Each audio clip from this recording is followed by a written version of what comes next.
India ఈ మూమెంట్లో పాకిస్తాన్తో వార్కి వెళ్తే ఇండియాకి జరిగే నష్టం ఏంటి? అమెరికా సపోర్ట్ చేయని చెప్పి ట్రంప్ డైరెక్ట్గా మాడేశారు. సో మంచిగా ఉండాల్సిన ఫ్రెండే వాడి అవసరం కోసం వాడితో వాడు we will finish off Pakistan అనే లెవెల్ స్టేట్మెంట్స్ వెళ్తున్నాయి. ఇప్పుడు నువ్వు వారికి వెళ్తే చనిపోయేది మామూలు జనాలే కదా అని ఒక రకమైన సింపతి క్రియేట్ చేస్తున్నారు. ఇప్పుడు మళ్ళీ అమరావతికి మళ్ళీ పునాది వేశారు. ఆంధ్రప్రదేశ్లో అధికారంలో రావాలి అనే ఆలోచనలో they are not gone through the worst nightmare of Jaganmohan Reddy. How do you see the future of Amaravati? One of the costly mistakes of Chandrababu garu, Pawan Kalyan గారు. మన పాపులేషన్ అంతా ట్యాక్స్ పేస్ నెంబర్ ఎంత అసలు? 1,50,00,000. మనకు అసలు ఇన్కమ్ ట్యాక్స్ అవసరం అంటారా? 150 కోట్ల మందిలో నువ్వు సెక్యూర్ చేయాల్సింది, ఫీల్ గుడ్ ఫ్యాక్టర్ క్రియేట్ చేయాల్సింది ఈ 1 కోటి మందికే. 4 కోటి మంది డబ్బులతో నువ్వు అందరినీ పోషిస్తానంటే అట్టా? పల్గా అటాక్ జరిగినప్పుడు ఇటు I was expecting him to go to the location, but ఆయన మళ్ళీ బీహార్ వెళ్ళి ప్రమోషన్స్ చేసుకున్నారు. Professional should B come from your quality, not from advertisement. Welcome to let's talk media. నేను మీ ఆనంద్. ఇవాళ మన ముందు బోసు కంచర్లా ఉన్నారు. He's a chartered accountant, he's also into politics, he's also making a movie, fitness freak, ఇలా he's wearing a lot of hats. Today I want to explore financial capacities of our country. War రాబోతుంది, ఇది ఎలా ఉండబోతుంది, తర్వాత he's own personal journey in to movies. At the same time మన Indian taxation system గురించి కానీ రకరకాల విషయాలు ఆయనతో మాట్లాడి వాళ్ళు మనం తెలుసుకుందాం. అన్న, ఇప్పుడు ఏంటంటే ఇప్పుడు వార్ రాబోతుంది, 95% there is a good chance. Already మన వాళ్ళు బాంబు వేయడం మొదలుపెట్టారు. నాకు అర్థం చేసుకోవాల్సిన విషయం ఏంటంటే ఇక్కడ ఇప్పుడు చైనాకి యూఎస్కి మధ్యలో ఒక చిన్న ట్రేడ్ వార్ నడుస్తుంది. దానివల్ల ఇండైరెక్ట్లీ ఆర్ డైరెక్ట్లీ ఇండియా కూడా బెనిఫిట్ పొందుతుంది. బట్ ఇండియా ఈ మూమెంట్లో పాకిస్తాన్తో వార్కి వెళ్తే ఇండియాకి జరిగే నష్టం ఏంటి? వార్ అనేది ఏ కంట్రీకైనా నష్టమే. మన దాంట్లో సెకండ్ థాట్ అనేది లేదు. ఎందుకంటే మీరు Ukraine is a big example for us. ఉక్రెయిన్లో ఒకప్పుడు మీ నమ్మరు, ఐటీ బూమ్ స్టార్ట్ అయిన టైంలో వార్ స్టార్ట్ అయింది. అదర్వైజ్ ఈ టైంకి మన దగ్గర ఎలా అయితే ఐటీ కంపెనీస్ ఉన్నాయి హైదరాబాద్లో, అన్ని నెంబర్ ఆఫ్ కంపెనీస్ ఉక్రెయిన్లో కూడా స్టార్ట్ అయ్యేవి. ఉక్రెయిన్ ఏమైంది? బాంబులు కంటిన్యూస్గా ఎక్కడో చోట బాంబులు వింటా ఉన్నాము, డ్రోన్ దాడులు అని చెప్తున్నాము, అంతమంది చనిపోయారు ఇంతమంది చనిపోయారు అంటున్నాము. The growth of Ukraine is stagnant. రికవరీకి ఎంత టైమో వెళ్తుంది లేదు. మనం కంట్రీ అలా లేము, మనం స్ట్రాంగ్గానే ఉన్నాం, మనకి పీపుల్ ఉంది. కానీ యుద్ధం వచ్చాక మనం స్టాగ్నెంట్ అవుతాం కదా. సో ఏదో సినిమాలో అన్న నువ్వు 10 గుద్దులు గుద్దులోపు నీకు కనీసం 2 కొట్టలేనన్నా అంటాడు. ఏం మనం 10 గుద్దులు గుద్దుడానికి ట్రై చేస్తున్నాం. మనం ఇండియా ఏముంది గొప్ప వచ్చేస్తాం. ఈలోపు చైనా సపోర్ట్ వచ్చినా, లేకపోతే పాకిస్తాన్ ఇంకెవరో వేరే కంట్రీకి సపోర్ట్ తీసుకున్నా మన మీద ఒక 4-5 అయితే పడతాయిగా వాళ్ళు 10 వేసేలోపు. ఈ 4-5లో కూడా మనం కూడా మనుషులమేగా, మనకు కూడా ఇబ్బందులే కదా. దానివల్ల స్టాగ్నెంట్ ఉంటుందిగా. సో కంపెనీస్ ఇన్వెస్ట్ చేసేవాళ్ళు, ఏదైనా ఆపరేషన్ చేద్దాం అనుకున్న వద్దులే తర్వాత చూద్దాంలే అని ఆగిపోతాయి కదా డెసిషన్స్. కరెక్ట్. అది ఆగగానే నథింగ్ బట్ ఇన్వెస్ట్మెంట్ ఆగిపోతుందిగా. ఇన్వెస్ట్మెంట్ ఆగిపోతే రొటేషన్ ఎకనామిక్ యాక్టివిటీ ఆగిపోయింది కదా, దాంతోపాటు కన్సంప్షన్ తగ్గిపోతుంది కదా. ఇట్లా ఒక సైకిల్కి ఒకదానికొకటి లింకేజ్ ఉండడం వల్ల definitely India economy will be reduced. ఆగడం అయితే ఆగదు, ఎందుకంటే ఒక 10 రోజులు ఆగగలం, మనం ఒక 20 రోజులు ఆగగలం, కానీ దాని తర్వాత ఆగలేదు. దాని తర్వాత మనం తినాలి, మూవ్ చేయాలి. అన్లెస్ మన మీద బాంబులు పడుతుంటే తప్పితే మిగతా యాక్టివిటీ జరుగుతూ ఉండాలి కేర్లు తీసుకుంటూ. ఆల్రెడీ కంట్రీలో ఉన్న చాలామంది అన్ఎంప్లాయ్మెంట్తో కానీ పావర్టీతో కానీ రకరకాల ఫైనాన్షియల్ ట్రబుల్స్ సఫర్ అవుతున్నారు, ఇంక్లూడింగ్ టాక్సేషన్ సిస్టమ్. ఇలాంటి టైంలో అంటే వాళ్ళు మన మీద వచ్చి అటాక్ చేశారు, ఇది కరెక్టే, 100% we have to retreat towards it. కాకపోతే ఫుల్ స్కేల్ వార్ అనేది స్టార్ట్ చేస్తాను, we will finish off Pakistan అనే లెవెల్ స్టేట్మెంట్స్ వెళ్తున్నాయి. At the same point of time every state government and every party in the country are also going towards it. Yes, war correct ఈ టైంలో, కానీ common man దీనివల్ల suffer అవుతాడు కదా. ఇలాంటి సిచ్యువేషన్లో అసలు as a country financial system central government అసలు ఎలా డీల్ చేయాలి దీన్ని? ఇప్పుడు అంతర్గత భద్రత, దేశం భద్రత అనేది హైయెస్ట్ ప్రయారిటీ. మన కంట్రీ బడ్జెట్ 20 లక్షల కోట్లు అయితే దాంట్లో 2.5 లక్షల కోట్లు ఓన్లీ దేశ రక్షణ కోసం మాత్రమే స్పెండ్ చేసే బడ్జెట్. అంటే మన దేశ రక్షణలో naval, air force and military, navy, air force అన్నిటికి సంబంధించిన దాంట్లో 2.5 లక్షల కోట్లు బడ్జెట్ పెడతారు. 10%, మోర్ దెన్ 10%, 12 to 13%. ఎందుకంటే మన చుట్టూతో రకరకాల కంట్రీస్ ఉన్నాయి, థ్రెట్స్ ఉన్నాయి. అది కరెక్ట్గా ఉంటేనే మనం ప్రశాంతంగా ఉండగలం అనేది basic point. Okay, but at the end of the day పక్కన ఒకడు తప్పుడోడు పక్కన కూర్చొని రోజు నేను గెలుస్తా ఉంటే నువ్వు ఎప్పుడు ఫోకస్ చేయగలవు? సో వన్స్ ఫర్ ఆల్ అక్కడ క్లోజ్ చేయాలి, ఎక్కడో చోట ఆపాలి కదా. ఇప్పుడు దాకా మనం ఎప్పుడు యుద్ధం చేయలేం ప్రపంచంలో. కరెక్ట్. ఏ రోజు కూడా మనం కవింపులకి ఎప్పుడు మనం వెళ్ళలేదు. లాస్ట్ 60,000 ఈవెన్ మనం స్టార్ట్ చేసింది కాదు. మన ఇండియాలోకి వచ్చి వాడు తొడగొట్టినట్టే ఉంటే నువ్వు 20-30 మందిని చంపేస్తే నువ్వు వదులుకుండా ఉండాలి కదా, వదిలేకుండా ఉండాలి కదా. Correct correct. ఏం చేస్తావు? ఏం చేయకపోతే వాడు ఏమనుకుంటాడు, ఏం పెక్కలేదు ఉంటాడు కదా. మరి ఏం చేయాలా? వాడికి ఎలా బుద్ధి చెప్పాలా? ఎలా నువ్వు అన్నట్టు ఈ రోజు అక్కడతో అయిపోయింది, ఇంకా లోపలికి వస్తాడు రేపొద్దున. అప్పుడు కూడా ఇలాగ అమ్మో ఇటు పక్క మన అందరూ సఫర్ అవుతాం అని చెప్పి ఎన్నాళ్ళు ఇలా ఎన్ని సంవత్సరాలు మనం అంటే there is no other way to do. అంటే ఇండిపెండెన్స్ వచ్చిన దగ్గర 70 ఏళ్ళ నుంచి మన పక్కనే ఒక సైడ్ నుంచి మనకు ఒక చిన్న ఒక క్యాన్సర్ లాంటిది కనపడతా ఉంది. ఎప్పటికప్పుడు అది లోపలికి వస్తుంది మెల్లిమెల్లిగా. నువ్వు వద్దులే అని చెప్పి మందు ఆయింట్మెంట్ రాస్తున్నావు. ఎన్నాళ్ళు? వన్స్ ఫర్ ఆల్ కట్ చేయాలి కదా. మీరు మోడీ గారి యొక్క నాయకత్వ లక్షణాలు మీరు చూస్తే ఆ డెసిషన్ మేకింగ్ చేసేస్తున్నారు పెద్ద దాంట్లో, తేల్చేస్తున్నారు. కరెక్ట్. నాంచలేదు. కరెక్ట్. సో నాకెందుకో యుద్ధం రాబోతుందేమో అనే ఒక డౌట్ నాకు కూడా ఉంది. ఎందుకంటే వాళ్ళు తేల్చాలని ట్రై చేస్తున్నారు. మా ఓన్లీ వర్రీ ఏంటంటే అణ్వాయుధం వాడితే ఏంటనేదే వర్రీ. అంటే వాళ్ళ దగ్గర కూడా 172 ఉన్నాయి, మన దగ్గర 180 చేంజ్ ఏమో ఉన్నాయి. ఎన్నున్నా కానీ పెద్ద డిఫరెన్స్ ఏం లేదు. ఒక్కసారి వేస్తే పోవడానికి అట్టుకన్నా ఎక్కువ మంది ఉన్నారు. Exactly. I feel that there should be some discussion will happen meanwhile. Deescalation అయితే జరిగే అవుతుంది. ఎందుకంటే 20 మంది చంపేసిన తర్వాత నువ్వు ఏం ప్రిపేర్ తీసుకుంటారు, లేదా పీఓకి అయినా సరే తేల్చేద్దాం. దీనికి ఇంకొక యాంగిల్ ఏంటంటే తాజ్ హోటల్ మీద బాంబింగ్ జరిగినప్పుడు, ఐ మీన్ ఫైరింగ్ జరిగినప్పుడు probably that is way more scarier than this issue పెహల్గాంలో జరిగిన దానికన్నా. ఎందుకంటే వాళ్ళు ఆల్మోస్ట్ కంట్రీ సెంటర్కి వచ్చి ఫైనాన్షియల్ క్యాపిటల్ ఆఫ్ ద కంట్రీలో మోస్ట్ సార్టెడ్ స్పాట్లో ఆల్మోస్ట్ హెరిటేజ్ సైట్ లాంటి దాంట్లో వాళ్ళు ఫైరింగ్ చేశారు. చేస్తే కూడా వార్ దాకా ఎస్కలేట్ అవ్వాల. వాళ్ళని పట్టుకున్నారు, కసబ్ మావాడు కాదన్నారు, వాడికి తర్వాత శిక్ష చేశారు, ఎస్కలేట్ చేయలేదు ఆ టైంని. బట్ ఈసారి దేశంలో ఉన్న జనాలతో సహా, పబ్లిక్తో సహా చాలామంది వారిని కోరుకుంటున్నారు. అంటే ఇంత ఫాస్ట్ ట్రాన్సిషన్ వస్తుందని ప్రాబబ్లీ గవర్నమెంట్ కూడా ఎక్స్పెక్ట్ చేసి ఉండదు, ఇంత సపోర్ట్ వస్తుందని కూడా. ఎందుకంటే ఇప్పుడు మన ఓవైసీ గారు ఉన్నారు, ఆయన జనరల్గా ముస్లిమ్స్ మీద కానీ ఎవరి మీద అటాక్ జరుగుతుందంటే లేదు మా కావాలని బీజేపీ టార్గెట్ చేస్తుంది మా వాళ్ళని అది ఇది అని వెనకేసుకొస్తారు. ఆయన కూడా ట్వీట్లు వేస్తారు, ఎస్ ఇదే కరెక్ట్, వార్ కావాలి మాకు, వీ నీడ్ దిస్ సొల్యూషన్ అని. అంటే ఇదంతా చూస్తుంటే వీళ్ళు ఆల్రెడీ ఎప్పటి నుంచో ప్రిపేర్డ్గా ఉన్నారు, ఇలాంటి సిచ్యువేషన్ ఒకటి వస్తుందని, వచ్చినప్పుడు వేసేద్దాం అన్నట్టు అనిపిస్తుంది నాకైతే. లేదు అలా ఏం లేదు, నాకు తెలిసి అలా మన ఇండియా ఎప్పుడు కూడా అలా లేదు, చేసేద్దాం లేదు. కానీ కాకపోతే ఎప్పుడైతే 20 మంది నువ్వు ఒక టూరిస్టులను చంపడం, వచ్చిన వాళ్ళని వేటాడి అక్కడికి వెళ్ళి నువ్వు హిందూ అని ఏదైతే వాళ్ళు మీరు గమనిస్తే ఆ ఈ టాటా అదేంటిది ముంబైలో ఏదైతే జరిగిందో అక్కడ ఇలాంటి సిచ్యువేషన్ అలా మీకు గమనిస్తే. కరెక్ట్. నువ్వు హిందువా వెళ్ళి ముస్లింవా అని ఏదైతే డిఫరెన్షియేషన్ క్రియేట్ చేశారో దాంతో బాగా హట్ అయిపోయారు చాలా మంది. ఇంతకుముందు ఓన్లీ భారతదేశం యొక్క సార్వభౌమాధికారం మీద దాడిలాగా చూసాను తప్పితే ఒక కైండ్ ఆఫ్ ఈ హిందూయిజం ఎక్కడ క్రియేట్ అవ్వలేదు. ఇప్పుడు అక్కడ మీకు నువ్వు హిందూ అయితే నేను చేస్తాను అనేసరికి ఎక్కువ అయిపోయింది. అది రెస్పెక్ట్ ఆఫ్ రిలీజన్ అందరికీ కోపం వచ్చేసింది. కానీ అట్ వాట్ కాస్ట్ అనే దగ్గర డిస్కషన్ నడుస్తుంది. నాకు to be frank, Pakistan already ఇప్పుడున్న స్టేట్ ఆఫ్ కండిషన్స్ లో బిజినెస్ ట్రేడ్ పోతే చైనా దగ్గర నుంచి, చైనాకే పోతే పాకిస్తాన్కి చైనా ఏం సపోర్ట్ చేయదు. ఎందుకంటే యుఎస్ నుంచి కానీ వేరే అదర్ కంట్రీస్ నుంచి కానీ మేజర్ బిజినెస్ వస్తుంది చైనాకి. వాళ్ళ ఇంటర్నల్ బిజినెస్ కాదు కదా, వాళ్ళదంతా కూడా ఎక్స్పోర్ట్ బిజినెస్ మేజర్గా.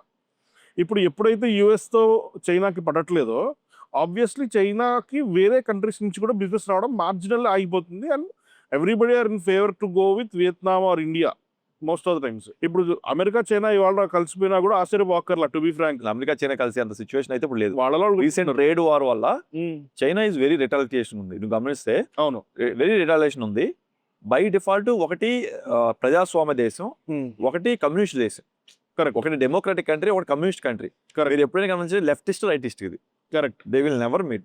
కాబట్టి మన ఇండియాలో కూడా సేమే, లెఫ్ట్ వాళ్ళు ఎప్పుడు కూడా బీజేపీ సపోర్ట్ చేయరు. అంటే రష్యా అండ్ చైనా రెండు కూడా కమ్యూనిస్ట్ కంట్రీసే కదా, మరి వాళ్ళలో వాళ్ళు కూడా పడట్లేదు కదా. పడలేదంటే వాళ్ళు నైబర్ కంట్రీస్ వల్ల అలా ఉంటుంది. సో మనకి పాకిస్తాన్, మన డెమోక్రాటిక్ కంట్రీస్ రెండు. కరెక్ట్. బట్ మనకి వాళ్ళకి పడడానికి మనకు రీజన్స్ ఉన్నాయి. సేమ్ వే వాళ్ళకి పవర్ సెంటర్ కోసం జరిగే ఫైట్ అది. చైనా, రష్యా, అమెరికా ఇప్పుడు కూడా పవర్ సెంటర్ కోసం చేసేవాళ్ళు. మనం రీసెంట్ గా యాడ్ అయ్యాం. అయితే మనం ఎప్పుడు కూడా పవర్ హంగర్స్ కాదు. కరెక్ట్. కరెక్ట్. పెద్దన్న పాత్ర పోషించడానికి రెడీ అవుతాం కానీ we never try to say that we are the big people, మా రూపీతోనే ఎక్స్చేంజ్ అయిపోవాలి, మేమేం ప్రపంచాన్ని సాధిస్తాం అనే మైండ్ సెట్ లో కానీ ఆరోగెన్స్ గా మనం ఎప్పుడు చూపించాం. బట్ ఇండియా ఇది డీల్ చేస్తుంది రష్యాతో. అంటే మనం ఎప్పటి నుంచో ఫ్రెండ్స్ లో, ఎప్పటి నుంచో ఫ్రెండ్స్ కదా.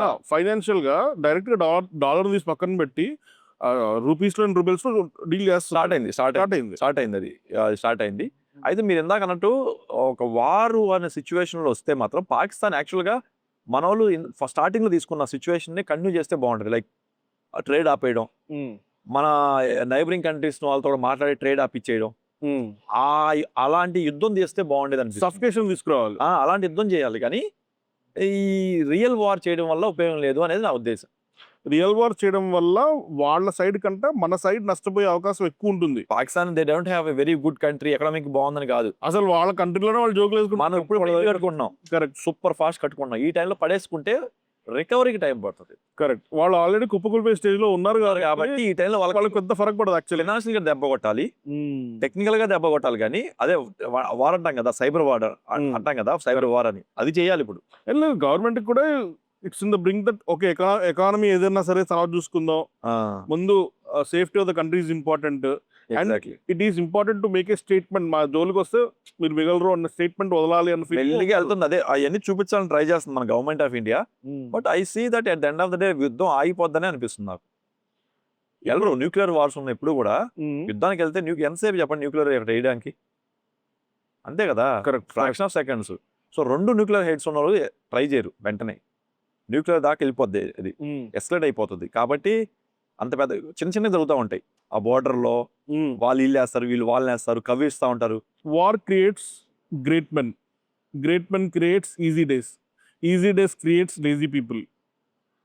ఇప్పుడు మనకి ఒక ఆల్మోస్ట్ మన జనరేషన్ పెద్ద వార్ని చూడాల, మన మీద అటాక్స్ అయ్యాయి కానీ మనం వార్ని చూడాల. మన తర్వాత వచ్చే జనరేషన్స్ ఇప్పుడు ఆఫ్టర్ 2000 సంథింగ్ వాళ్ళు ఇంకా చాలా టోన్ డౌన్ అయ్యి, ఇప్పుడు జెన్జీస్ అయితే వాళ్ళ మీద వాళ్ళే ఆల్మోస్ట్ మీ మెటీరియల్ అయ్యారు. వాళ్ళ మీద విపరీతంగా మనం జోకులు వేస్తున్నాం, ఎందుకంటే వాళ్ళకి లిటరల్లీ ఒక గూగుల్ మ్యాప్స్ లేకపోతే వాళ్ళ ఇంటి నుంచి రోజు వెళ్ళి కాలేజ్కో స్కూల్కి కూడా వెళ్ళలేరు వాళ్ళు. ఈ స్కేల్కి వచ్చేసిన తర్వాత వాళ్ళని ఇప్పుడు వార్ వస్తే కనుక literally do you think this people will become tough?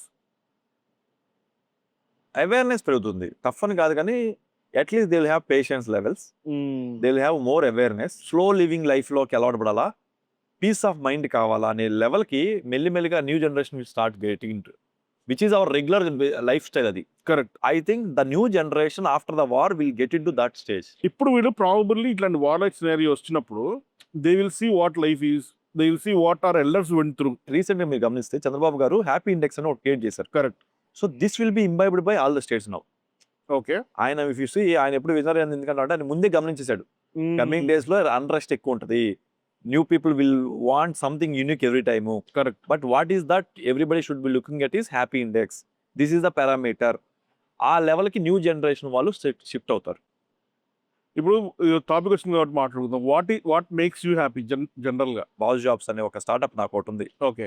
దాంట్లో అబ్జర్వ్ చేసినప్పుడు నేను ప్రాక్టీస్ స్టార్ట్ చేసిన టైంలో 2014-15 టైంలో నా దగ్గరికి ఇప్పుడు నీలాంటి ఒకడు పంపించేవాడు, బీకామ్ అన్న మా వాడు ఉన్నాడు జాబ్ ఇప్పించినాను, ఆఫీస్కి వచ్చి కూర్చొని ట్రైన్ చేసేవాడు. అంటే వాడికి ఏంటి ప్రాబ్లమ్, వీడికి జాబ్ ఎందుకు రావట్లేదు, వీడిలో ఉన్న పాజిటివ్స్ ఏంటి, నెగిటివ్స్ ఏంటి అని చెప్పి వాడికి ప్రాపర్గా ఒక యాటిట్యూడ్ ట్రైనింగ్ చేసేవాడిని. ఒక 10 మందిని స్కిల్ లెవెల్లో చేపించి వాళ్ళకి జాబ్లు ఇప్పించడం అనే దాంట్లోకి నేను నా ఎనర్జీని, నా టైంని పెడుతున్నాను. That makes me happy. నా సీఏ ప్రొఫెషన్లో చాలా మంది యువర్ లివింగ్ మై డ్రీమ్ అంటాడు, ప్రతి ఒక్కరు అదే చెప్తాడు. ఎవరికి వాడు మళ్ళీ నాతో పాటు ఎవడన్నా అరే అన్న నీలాగా నేను చేస్తా అన్న ఆ టిప్స్ ఇవ్వాలని చెప్పడం. యువర్ లివింగ్ మై డ్రీమ్ అంటాడు. డ్రీమ్ అంటే ఏంది, వీళ్ళకి ఓన్ ఆఫీస్ ఉంటూ సినిమాల్లోనూ చేయాలా, పాలిటిక్స్లోనూ ఒక చెయ్యాలా, స్టార్ట్అప్లో ఉండాలా, బోస్ నువ్వు ఎలా చేయగలుగుతున్నావు అంటారు. అరే నాకు గ్రోత్ అవుతుంది, ఇప్పుడు నువ్వు ఓన్లీ సీఏ ప్రొఫెషన్లో ఉంటే నువ్వు సంవత్సరం ₹1 సంపాదిస్తున్నావేమో, నేను 20-30 లక్షలు సంపాదిస్తా, ఎందుకు నాకు అది సరిపోతుంది అనుకుంటున్నాను. నేను నాకు అది చాలు, నా మెయింటెనెన్స్కి మిగతా బ్యాలెన్స్ టైంని I'm spending on the building my interest. ఇప్పుడు నా స్టార్ట్అప్ బిల్డ్ చేయడానికి నాకు కొంచెం కొంచెం డబ్బులు, ప్రతిసారి నాకు ఒకేసారి 10 కోట్లు లేవు, ఒకేసారి ₹1 లేవు, నాకున్న 10-15 లక్షలని ఇన్వెస్ట్ చేసుకుంటూ వెళ్తాను. ఉన్నప్పుడే ఆ డెవలపర్స్కి పెంచుకుంటూ వెళ్తున్నాను. దానివల్ల చాలా మంది అరే బాస్ జాబ్స్ నుంచి నువ్వు 3-4 సంవత్సరాలు కష్టపడుతున్నావు కదరా, ఎంతవరకు వచ్చింది అంటారు. ప్రాబ్లం ఇది. నా దగ్గర నేను మీకులాగా ఒక్క దాంట్లో ఫోకస్ పెట్టి ఎక్కువ డబ్బులు సంపాదించట్లా. దానివల్ల ఏంటంటే మిగతా వాడు చేయలేదనే బాధను చూసారా, అది నేను నాకు దగ్గర లేదు. బట్ గ్రోత్ అనే ఫ్యాక్టర్ దగ్గర small or big you just want to do it అంతే.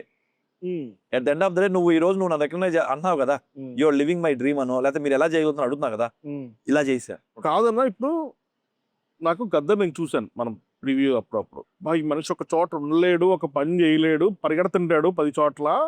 అసలు యాక్టింగ్ అనేది మనిషికి ఇంపాసిబుల్, ఎందుకంటే చాలా పేషెన్స్తో ఫోకస్డ్గా కూర్చొని క్యారెక్టర్ అర్థం చేసుకొని అది పర్ఫామ్ చేసి కెమెరాలు అన్నీ అరేంజ్ అయ్యేదాకా లైటింగ్ మొత్తం అరేంజ్ అయ్యేదాకా మిగిలిన యాక్టర్స్ కూడా మన లైన్స్ వచ్చేదాకా వెయిట్ చేసి అప్పుడు చేయాలి.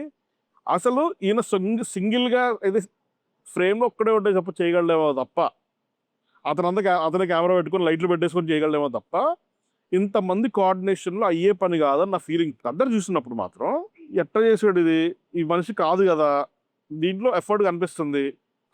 అంటే యాక్షన్ ఎపిసోడ్ అయినా కానీ డైలాగ్ దగ్గర అయినా కానీ అదొక అంటే చెప్పొచ్చు తెలియదు ఒక డ్రంకర్డ్ క్యారెక్టర్ లాగా బిహేవ్ చేయడం అయినా కానీ నాకు టు బి ఫ్రాంక్ నేను షాక్ అయ్యా చూసినప్పుడు. At the same point of time ఇప్పుడు నీకు రిలీజ్కి లేట్ అవుతుంది లేకపోతే టెక్నికల్గా కొంచెం ఒకటి అడ్జస్ట్ చేసుకుంటూ అన్ని సెటప్ చేసుకుంటున్నావు కదా. How is this journey? నువ్వు యాక్టర్ అవుదాం అనుకుని వచ్చినప్పుడు మెంటల్ స్పేస్ ఎలా ఉంటుంది అసలు? నేను it definitely very impactful. Next లెవెల్కి ఏంటి తర్వాత ఏంటని ఆలోచించను. ఆ టైంలో నాకు మైండ్లో రైట్ అనిపిస్తే చేయడం.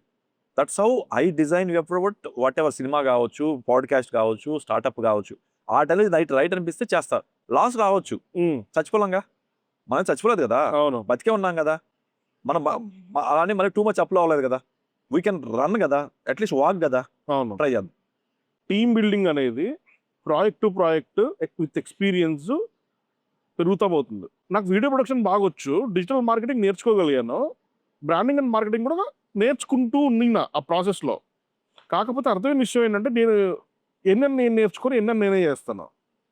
స్లోగా టీం బిల్డ్ చేసుకుంటూ ఫస్ట్ ఒక టీం సెట్ అయ్యారు, ఇంకొంతమంది యాడ్ అయ్యారు, దాంట్లో కొంతమంది వెళ్ళిపోయారు. ఇలా కూడా లైఫ్లో ఒక టీం ఫామ్ అయిన తర్వాత ఒక రీసైక్లింగ్ ప్రాసెస్ ఎవ్రీ 6 monthsకో 1 yearకో రీసైక్లింగ్ జరుగుతూ బెటర్ టీం తగులుతూ వస్తుంది. ఇప్పుడు నువ్వు ఫస్ట్ ఇంతకుముందు ఒక బ్లడ్ డొనేషన్ దాని మీద ఒక కాన్సెప్ట్ చేసావు. It look like a short film. ఇప్పుడు గద్దర్కి వస్తే it doesn't look like a short film. నేను ఫస్ట్ టైం యాక్చువల్లీ చూసి థియేటర్లో ఎగ్జిక్యూట్ చేశారు, వీళ్ళు బాగానే తీశారు. అంటే మన కెమెరాస్ గురించి ఏం వాడుతున్నారు ఏంటని మనం మాట్లాడుకున్నప్పుడు కూడా అసలు వీళ్ళకున్న బడ్జెట్లో ఒక సినిమా తీయడం అనేది ఇంపాసిబుల్. ఆ మ్యూజిక్ కానీ, ఆ సౌండ్ కానీ, ఆ బడ్జెట్స్ కానీ అయ్యే పని కాదు అని నా స్ట్రాంగ్ బిలీఫ్ సిస్టమ్ అప్పట్లో.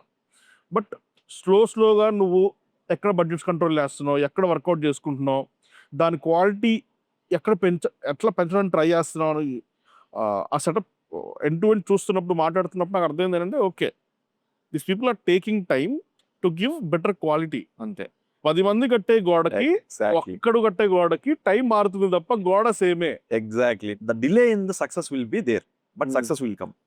టీమ్ బిల్డింగ్లో ఏం చేయాలంటే ప్రాపర్ పర్సన్ పెట్టుకుని వాళ్ళకి ప్రాపర్ మోటివేషన్తో పాటు వాళ్ళకి ప్రాపర్ కాంపన్సేషన్ అనౌన్స్ చేయగలిగితే we can make it success.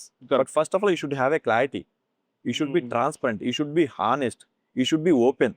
నువ్వే బాగుపడాలని అనుకోకూడదు, నీతో పాటు 10 మంది బాగు చేయాలనే మైండ్ సెట్ తెలితే ఖచ్చితంగా సక్సెస్ అవుతాం. ఇప్పుడు మళ్ళీ అమరావతికి మళ్ళీ పునాది వేశారు. అవును. What is your reaction? అంటే కాస్ట్లీ మిస్టేక్స్ అంటారు కదా లైఫ్లో.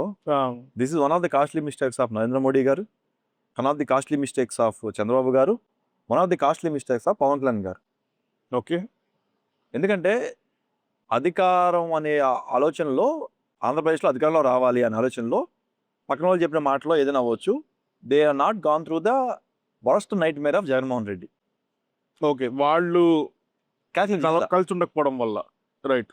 సో ఎక్కడో వేరే ఇష్యూలో వచ్చిన డిఫరెన్స్ని వాళ్ళు మిటికేట్ చేసుకుంటే అయిపోయేది. కానీ మూమెంట్ వచ్చే వరకు వాళ్ళకు కూడా తెలియదు ఇంత నైట్ మేర్ అవుతుంది ఇదని. తెలియాలి కదా, నేను నెంబరింగ్ గేమ్ ఎందుకు మిస్ అవుతున్నారు అనేది. అంటే ఇప్పుడు నేను మాట్లాడిన అంత అసలు వాళ్ళు we are nothing for in front of them. Correct. కానీ వాళ్ళకి నెంబర్ గేమ్ తెలియదు కదా. See at the end of the ఎలక్షన్లో 3 పార్టీలు వెళ్తున్నప్పుడు 3 పార్టీలు డివైడ్ అవుతాయి కదా నెంబర్స్. అవును, 3 స్ట్రాంగ్ ఉన్నాయి కదా, అసలు మరీ వీక్గా ఉంటే వేరు.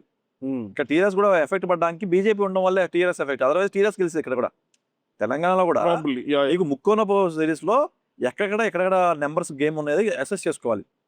సెంటిమెంట్ చూడడం అనేది తప్పు. ఆ టైంలో జనాల సెంటిమెంట్ చూసారు చంద్రబాబు గారు.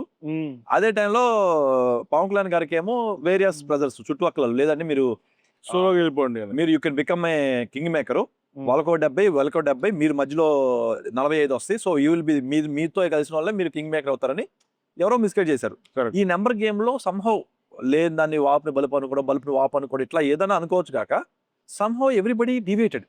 నరేంద్ర మోడీ గారి దగ్గరికి ఏమో వేరే వాళ్ళు వెళ్ళిపోయి రాంగ్ పదాలు చెప్పడం, ఆంధ్రప్రదేశ్లో చంద్రబాబు గారు తప్పు, అని చెప్పి ఈ విజయసాయి రెడ్డి గారు కానీ వేరే వాళ్ళు దగ్గర అవ్వడం, మీతో అసోసియేట్ అవుతాం, కాకపోతే మేము ఐడియాలజీ డిఫరెన్స్ ఉంది కాబట్టి మేము దూరంగా ఉండి సపోర్ట్ చేస్తాం అని చెప్పి అలా క్రియేట్ చేయడం మనుషుల మెంటాలిటీ. కానీ తర్వాత I think everybody realized 21 seats ఒప్పుకోవడం అనేది అది that is a master stroke. ఎవరు ఎక్స్పెక్ట్ చేయాలి టు బి ఫ్రాంక్. మావాడు పడినంత తిట్లు కానీ అసలు మాటలు కానీ ఎవడు పడి ఉండవు. ప్యాకేస్తారు, 3 పెళ్ళిళ్ళు, నువ్వు ఒకటి కాబట్టి చేయనివాడు, నీకెందుకు రాజకీయాలు, ఒకటేంటబ్బా 21 సీట్ల కోసం నువ్వు ఎందుకు ఆ పార్టీ పెట్టాలి, వెళ్ళి నువ్వు కూడా మీ నాన్నలా కలిపి, అసలు ఒకళ్ళిద్దరు మాట అన్నారా, అసలు అవన్నీ మాట్లాడితే ఉడుకు రక్తం వస్తూ ఉంటుంది నాకే. ఆయన సొంత మనిషికి ఇంకెంత కోపం రావాలి. కానీ he was there. Now I realize what exactly went wrong in 2019. దానివల్ల ఎంత స్టేట్ ఎఫెక్ట్ అయింది.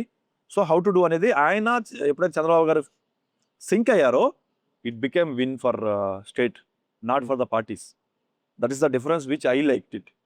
అమరావతి ఒకటే విన్ అవ్వలేదండి ఆ టైంలో, వాళ్ళిద్దరు కలవడం వల్ల ఒక రాష్ట్రం బెటర్ అవుతుంది. We are seeing it. How do you see the future of Amaravati మామూలు నీ పర్స్పెక్టివ్ లో? అంటే మీ సొంత ఊరు అమరావతి ఏరియా కాబట్టి నేను అడుగుతున్నా. సీ అండి, at the end of the day Hyderabad అందరం చిరాకు పడుతున్నాం. ఒకసారి అవుటర్ రింగ్ రోడ్ ఎక్కగానే మనం రిలాక్స్ అవుతాం. కరెక్ట్. ఎందుకు? ట్రాఫిక్ తక్కువ, movement. The moment you're going forward without any obstruction, you feel comfortable. Correct. That situation is going to come in Amaravati. ఎందుకు? అమరావతిలో డిజైన్ చేసే విధానం ఎంత చేస్తున్నారంటే ట్రాఫిక్ స్టాగ్నేట్ అవ్వకుండా మూవ్మెంట్ ఉండేలాగా డిజైన్ చేస్తున్నారు. So that is one of the futuristic city of India. Naya Raipur, GIFT city and Amaravati. But GIFT city is only for investments purpose కోసం చేశారు. నయా రాజ్పూర్ చేసినా కానీ అది ప్రాపర్ ఇన్వెస్ట్మెంట్ చేయకపోవడం వల్ల ఇట్ డస్ నాట్ మెటీరియల్ అవ్వలేదు పెద్ద సిటీ కింద. But Naya Raipur is one of the good city. Idea వరకు చాలా great city, nice city. Execution పార్లా, ఎందుకంటే వాళ్ళకి కొన్ని కోట్లు రావు కదా. నా Amaravati got that funding, Amaravati got that vision, Amaravati got that leadership, Amaravati got చుట్టుపక్కల ఉన్న పీపుల్ కూడా బిజినెస్ పీపుల్. ఒక్కొక్క తలకు చేయేస్తాం, నువ్వు నీ తలకు చేయేస్తావు, నా పరిధిలో నేను తల చేయేస్తా. ఎందుకు? మనుషుల మెంటాలిటీయే బిజినెస్ మైండ్ సెట్ అక్కడ.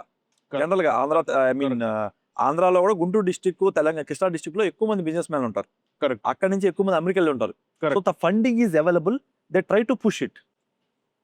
That way I feel unstoppable Amaravati. నీ దగ్గర ₹1,00,000 ఉన్నా దాంతో ఎవరు కొనుక్కోడా బంగారం అవుతుంది ఫ్యూచర్ లో.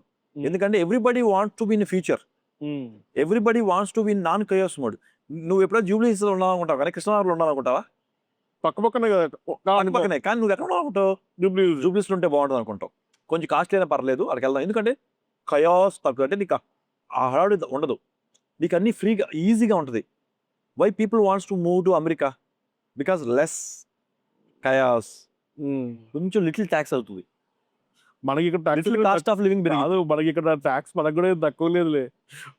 వాళ్ళకి మనకి ఎంత ట్యాక్స్ డిఫరెన్స్ మామూలుగా లేదు, సిమిలర్. యాక్చువల్ మనకంటే ఎక్కువ వాళ్ళకే కార్పొరేట్స్ ఉంటాయి. ఇండివిజువల్స్ తక్కువే, ఇండివిజువల్స్ కి 30%, మనకి 30%. ఓకే.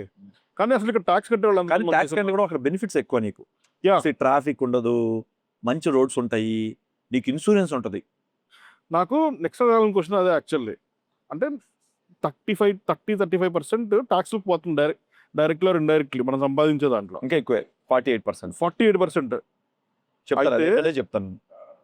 మనకు వస్తుందండి దీనివల్ల return. First point exactly that's where మన మిడిల్ క్లాస్ వాళ్ళు చాలా కోపంగా ఉన్నారు ఈ మధ్య కాలంలో. కరెక్ట్. ఎస్పెషల్లీ నిర్మలా సీతారామన్ గారి మీద కావచ్చు, బీజేపీ గవర్నమెంట్ మీద కావచ్చు, లేదా సిస్టమ్ మీద కావచ్చు. అదేదో 10 lakhs నుంచి 12 lakhs చేశారు ట్యాక్స్ బ్రాకెట్. అది ఒక్కటి కొంచెం రిలీఫ్ నవ్వు కాదు, అది కూడా ఎలా రిలీఫ్? ఇప్పుడు నేను ఇంతకుముందు హోమ్ లోన్, నేను హోమ్ లోన్కి నాకు ఎగ్జంప్షన్ వచ్చేది.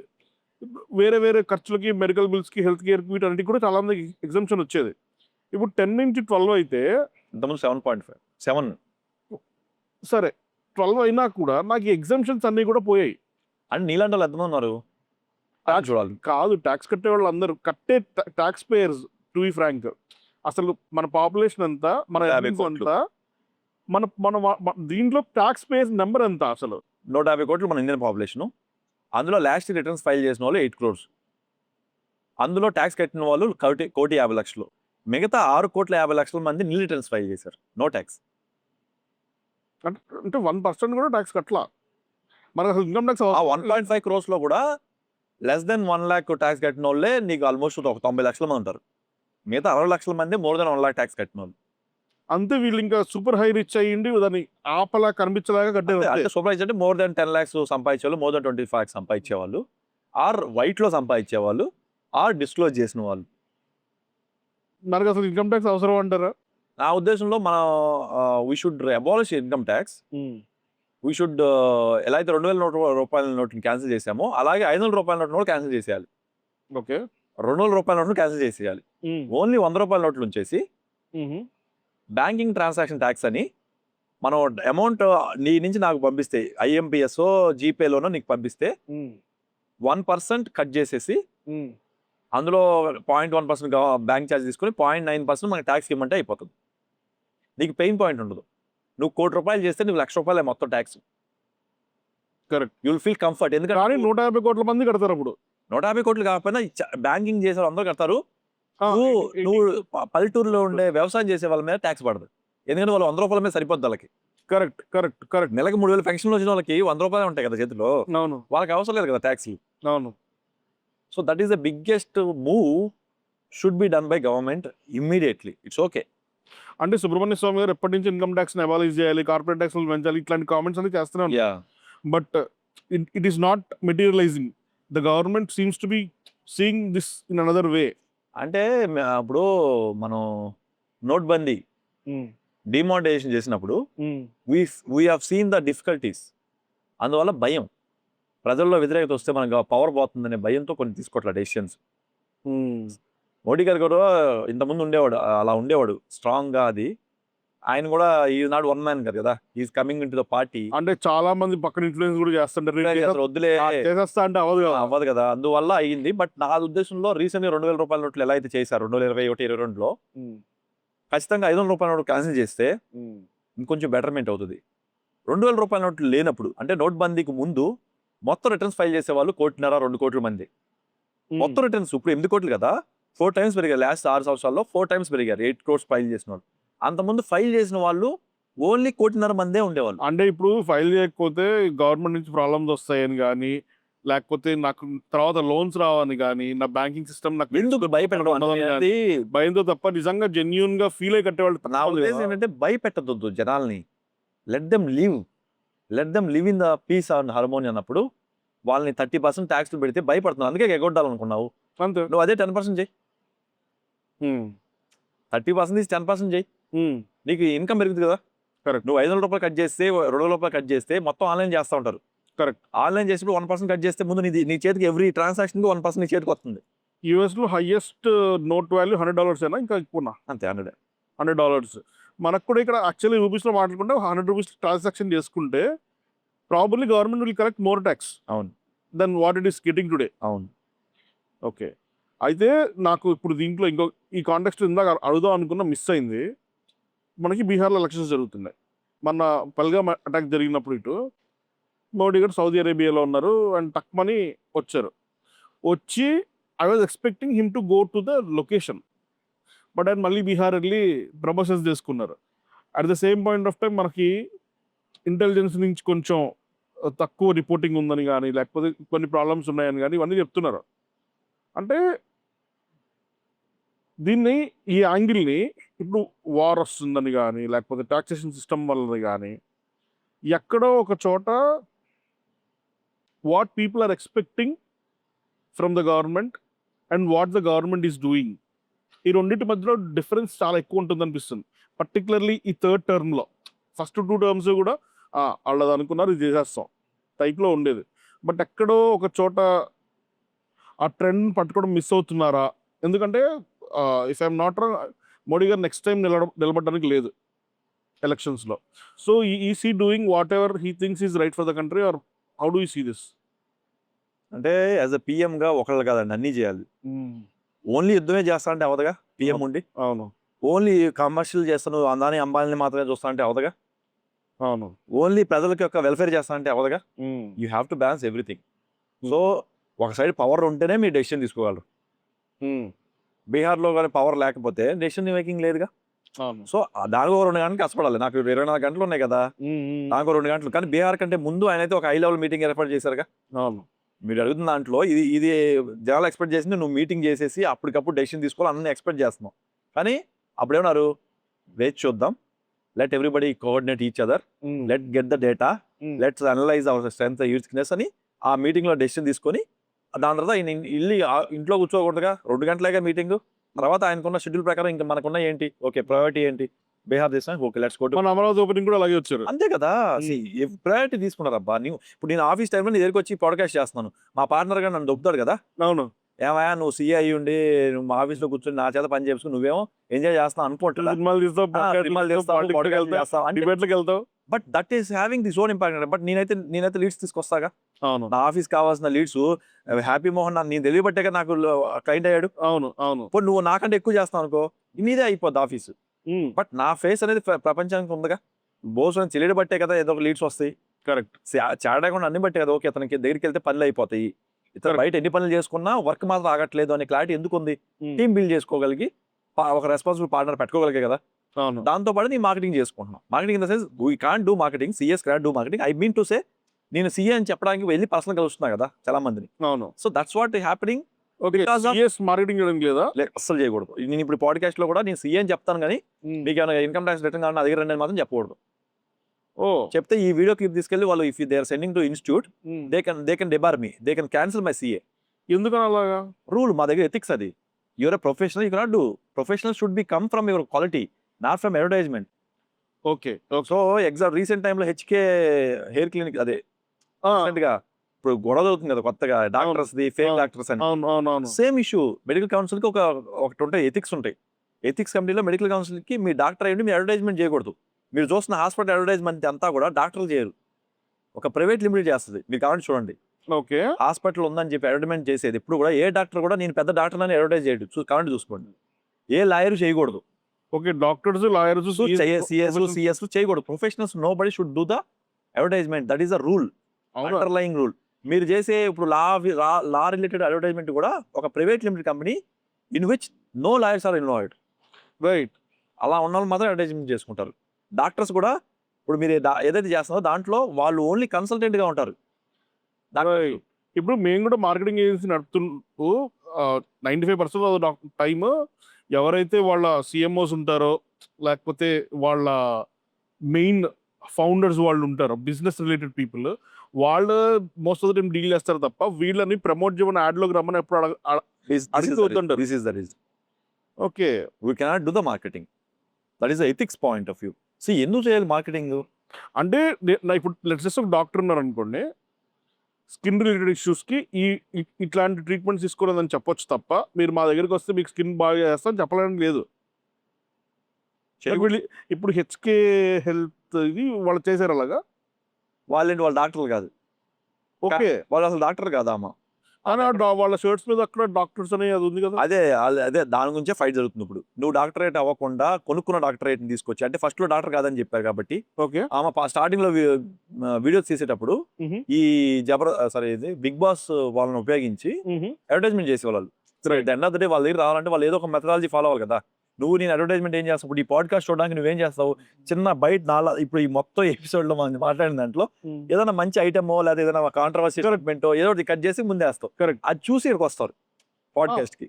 That means you're trying to make them teaser అని ఎందుకంటే టీజ్ చేస్తున్నావు వాళ్ళని. ఒక చిన్న బయట చూపించి లోపల ఇంకా ఉంది రారా లోపల చూసుకుందాం అన్నట్టు చెప్తున్నావు. సేమ్ వాళ్ళు ఏం చేస్తారంటే ఒక తెలిసిన ఫేస్ ని పెట్టి అట్రాక్ట్ చేస్తారు ఫస్ట్.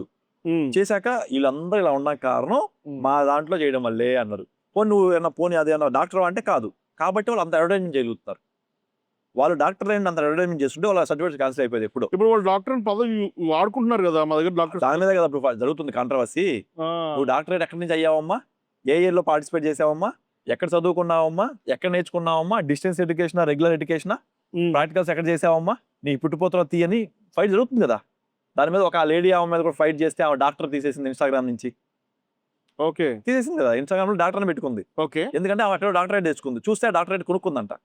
దట్స్ వాట్ దట్ ఒక లేడీ ఎక్స్పోజ్ చేస్తారు. అనవసరంగా కష్టపడి ఇంజనీరింగ్ లో సిఏలు కొనుక్కోవచ్చా ఇంత సింపుల్ గా? నాకు తెలియదు. CA you can't by that thing in CA తెలుసా? సిఏ ఎందుకు వరల్డ్స్ టఫెస్ట్ కోర్స్. మీరు గూగుల్ చేయండి, జస్ట్ గూగుల్ చేయండి వరల్డ్ టఫెస్ట్ కోర్స్ అంటే టాప్ 3 లో సిఏ ఉంటుంది. అంటే నేను గూగుల్ చేయక్కర్లా, దీనికి ఇంకో వర్షన్ చెప్తా. నేను Shri Chaitanya special batch morning 7:30 college start అయ్యేది, నైట్ 10:30కి అయ్యేది. నేను చాలా కష్టపడి ఇట్లా చెమటోడ్చి బయటకు వచ్చారంటే, ఇంకా కాలేజ్లో ఉండేవాళ్ళు ఈ విజయవాడలో మన సూపర్ సూపర్విజో ఎక్కడో, వాళ్ళు ఇంకా పాపం 11:30కి పుస్తకాలు పడుకొని ప్రాబ్లమ్స్ సాల్వ్ చేస్తూ కూర్చుని ఉండేవాళ్ళు. అనుకునే పిచ్చేళ్ళకి పడుకునేవరా, ఈ మాత్రం గ్యాప్ కూడా ఇవ్వరా. నేను ఎంసెట్, ఐఐటి ఇంజనీరింగ్ లేకపోతే ఎంబీబీఎస్ ఎంట్రన్స్ ఎగ్జామ్స్ చాలా కష్టం అనుకునేవాడిని. రీసెంట్గా కొంతమంది అకౌంటెంట్స్తో వాళ్ళతో మాట్లాడుతుంటే they're almost as old as me. వాళ్ళు ఇంకా పాపం ఎగ్జామ్స్ రాస్తున్నారు. అదేదో గ్రూప్స్ ఉంటాయి, ఒక సబ్జెక్ట్ పోయినా మళ్ళీ అన్ని రాయాలి, ఇదన్నీ కూడా అనుకున్నా. ఓకే, ఇంజనీరింగ్ కన్నా టఫ్ జాబ్స్ ఉన్నాయి, right. And at the same point of time మన కంట్రీలో కూడా ఫైనాన్షియల్ ఎడ్యుకేషన్ అనేది ఆల్మోస్ట్ జీరో. ఇప్పుడు నేను గ్రాడ్యుయేషన్ దాకా చదివినా కూడా దాంట్లో ఎప్పుడు వాడు అకౌంట్స్ అంటే నీ పర్సనల్ అకౌంట్స్ ఇలా చేసుకోవాలి, నీ ట్యాక్స్ ఫైలింగ్ ఇలా చేసుకోవాలి. ఇప్పుడు యూఎస్లో అక్కడ ఎవరు ట్యాక్స్ ఫైలింగ్ అది చేసుకుంటాడు, చాలా క్లియర్గా ఉంటుంది ప్రాసెస్. మనకు అసలు ఇక్కడ నాలెడ్జ్ ఉండదు. ఇప్పుడు నేను దేనికో మాట్లాడుతుంటే మన వాళ్ళు బ్యాలెన్స్ షీట్ అడిగారు అనమాట. నాకు బ్యాలెన్స్ షీట్ అంటే ఏంటో తెలియదు ఆ మూమెంట్కి. బాబు బ్యాలెన్స్ షీట్ అంటే ఏంటంటే మళ్ళీ ChatGPTని అడిగి అది చూసి ఓకే రైట్. ఓటీపీలు జిఎస్టీ ఫైలింగ్కి దానికి ఓటీపీలు అడుగుతుంటారు. సార్ 1B ఫైల్ చేసాను సార్, 3B ఫైల్ చేసాను సార్. నువ్వు ఫైల్ చేసుకో, నాకేం సంబంధం, నాకు జిఎస్టీ కావాలి అంతే. అంటే 1B ఒకటి ఉంటుంది, 3B ఒకటి ఉంటుంది, ఏదో 9B ఏదో ఉంటుంది అంటే రికన్సిలియేషన్ సంథింగ్ ఏదో. సో చెప్పా కాబట్టి మేబీ మీ ప్రేక్షకుల కోసం I can give you quick tips. ఏంటంటే బిజినెస్ చేసే వాళ్ళకి బేసిక్ తెలియాల్సిన 2 రకాలు. ఓకే, నీకు వచ్చేదేంటి, పోయేదేంటి. Nothing but income and expenditure statement. అది పేపర్ మీద మనకి nothing but income and expenditure. Correct. So నువ్వు బ్యాంక్ ద్వారా ఎంత వచ్చింది, బ్యాంక్ ద్వారా ఎంత పోయింది, క్యాష్ రూపంలో ఎంత వచ్చింది, క్యాష్ రూపంలో ఎంత పోయింది, అంతే. You don't need to know anything else. Okay, ఇంకేం అవసరం లేదు. నువ్వైనా నాతో మాట్లాడుతున్నావు, అది ఓన్లీ గవర్నమెంట్ ఫైలింగ్ కాబట్టి ఫార్మ్స్ ఉన్నాయి. ఇప్పుడు నాకు తెలిసి అంతే, నీకు కూడా తెలిసింది అంతే, అంతకన్నా ఎక్కువ అవసరం లేదు. ఫార్మ్స్ ఏదైతే ఉందో ఆ ఫార్మ్స్ నీకు తెలియని రూల్ లేదు. But what you should know is how much you're getting and how much you're taxable, how much your expenditure is claimable. That's all. Focus on it. You understand what is happening in your own world. అలాగే balance sheet అంటారు. Balance sheet అంటే ఏంటంటే నా ఆస్తులు అప్పుల పట్టిక, తెలుగులో మాట్లాడాలంటే వాట్ ఈస్ బ్యాలెన్స్ షీట్. ఈ బ్యాలెన్స్ ఏంటి, నీ యొక్క ఆస్తులు అప్పులు ఎలా బ్యాలెన్స్ అవుతున్నాయి అంటే నీ ఆస్తి కొన్నాక నువ్వు ఎలా తీసుకొచ్చావు డబ్బులు, అప్పు చేసావా, నువ్వు సంపాదించిన డబ్బులా, నీకు ప్రాఫిట్ లో మిగిలిన డబ్బులు ఉన్నాయి, ఎన్ని ఉన్నాయి అంతే. సో నీ అసెట్స్ ఏంటి, నీ ఆస్తులు ఏంటి, నీ అప్పులు ఏంటి, పట్టికనే బ్యాలెన్స్ షీట్ అంటారు. So everybody should know these 2 in their life. ఎందుకంటే if you don't know this one, నువ్వు వస్తానే ఉంటాయి, డబ్బులు ఖర్చు అవుతానే ఉంటాయి, పోతానే ఉంటాయి. అవును. So any business man should know this. రెండోది శాలరీ ఎంప్లాయీస్. మీరు ఏం నేర్చుకోవాలి, నౌ 12 lakhs వరకు ట్యాక్స్ లేదు, 12,76,5,000 వరకు ట్యాక్స్ లేదు. ఓకే, దాని తర్వాత ఏం చేయాలి, సేవింగ్స్ ఆప్షన్స్ ఉన్నాయని రెగ్యులర్గా నాకు వచ్చే క్వశ్చన్స్. ఏం లేవు, మీరు వరీ కామాకండి, ట్యాక్స్ పే చేయండి, let your employer pay the tax, be relax. Sir refund ఎవడో ఇస్తున్నాడు, తప్పులు, ఒకప్పుడులాగా లేదు, మీకు నోటీస్ వస్తుంది, మీ బ్యాంక్ అకౌంట్ ఫ్రీజ్ అవుతుంది. Don't do this. రిఫండ్స్ లేవు ఇప్పుడు. అంటే లేవంటే ఇంతకుముందు ఏం చేసామంటే ఎక్స్ట్రా రిఫండ్ క్లెయిమ్ చేసేవాళ్ళు. ఇట్లా అది పెద్ద స్కామ్ అయిపోయి అందరికి నోటీసులు వెళ్ళిపోయినాయి. ఓకే, ఏంటంటే ఫేక్ రిఫండ్స్ క్లెయిమ్ చేసేవాళ్ళు. ఓకే, నీకు నిజంగా ఎక్స్పెండిచర్ ఉంటే నువ్వు క్లెయిమ్ చేసుకోవచ్చు. ఇప్పుడు అవన్నీ తీసేయడానికి ఒరే ఈ ఫేక్ రిఫండ్స్ వద్దు, ఈ క్లెయిమ్స్ అన్ని వద్దని చెప్పి కావాలని కొత్త మెథడ్ ఎందుకు వచ్చింది, నువ్వు క్లెయిమ్స్ ఏమాక, నీ క్లెయిమ్ కరెక్టా కదా నేను మళ్ళీ వెరిఫై చేసుకోలేను, నాకు వద్ది తలనొప్పులు, నీకేం కావాలి 12 లక్షలు ట్యాక్స్ వద్దా, ఓకే తీసుకో, నన్ను మాత్రం నడక మాకు, నీకు ఇంత వచ్చింది మైనస్ ఇంత డిడక్షన్, బ్యాలెన్స్ మీద ట్యాక్స్ కట్టు, అంతే. Don't talk to me about deductions. Sir నాకు పిల్లరన్ ఫీజు ఉంది అంటే నువ్వు ఫీజు కట్టావు లేదో నేను మళ్ళీ వెరిఫై చేయించాలా, ఐఎమ్ వేస్టింగ్ రిసోర్స్. నువ్వు దానికి డాక్యుమెంట్ ప్రొడ్యూస్ చేయాలి, దాని డాక్యుమెంట్ కోసం వాళ్ళు మెయింటైన్ చేయాలి, నువ్వు తీసుకొచ్చి ఇక్కడ ప్రొడ్యూస్ చేయాలి, ప్రొడ్యూస్ చేసే కరెక్టా కాదని చెప్పి మళ్ళీ income tax officer time spend చేయాలి. Correct. All these things they are avoiding income tax for salary employee. Now after పోయింది, ఫేక్ రిఫండ్స్ ఎవరైనా ఇప్పిస్తారనో నమ్మకండి. No CA will do it, only the non CA people who are trying to do this by taking 10% commission ఏదో తీసుకొని చేస్తారు. అది చేయకూడదు, తప్పు. ఇప్పటి నుంచి మీరు అన్నిట్లోనూ దొరికిపోతారు. టెక్నాలజీ చాలా ఎవాల్వ్ అయింది. Don't do this. Business man ఒక్కరికే కొంచెం గ్యాప్ ఉంది ఎక్స్పెండిచర్ చూపించుకోవడానికి.